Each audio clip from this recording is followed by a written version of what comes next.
Nangol area on the outskirts of Imphal today as residents blocked eviction drive conducted by cops. 14 shops inside reserved forest area were evicted during the drive.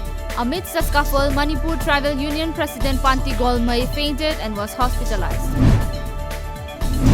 The Hills Leaders Day and Miyamgi Numit for this month will be held jointly on July 15, the Chief Minister's Secretariat said in a statement today. Akhil Bharatiya Vidyarthi Parishad Manipur today celebrated the 17th National Students' Day at Imphal Lamyan Basanglen Palace compound. Manipur Legislative Assembly Speaker Yumnam Khemchan attended the function as the chief guest.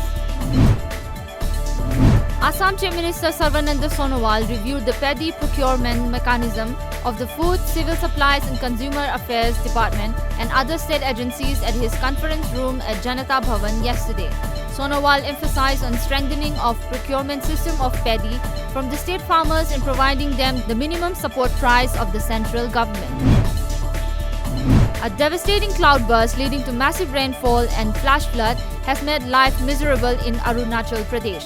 At least 800 people were reported to be stranded, while many others were left in the flash flood, which left a trail of devastation at Kaspi Nala near Nag Mandir Tenga in West Kameng district of Arunachal Pradesh last evening.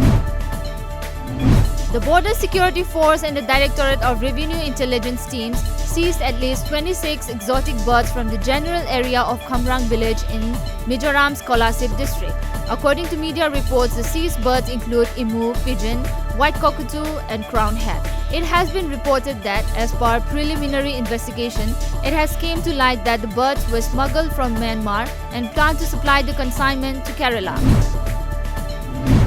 As uncertainty looms large over the coalition government in Karnataka, the Congress leaders have called the Legislative Party meeting this morning, which is currently going on in the Vidhan Sabha at Bengaluru. The crucial meeting precedes the assembly session beginning July 12. The US House of Representatives will vote today on a legislation that seeks to lift the country cap on issuing green cards.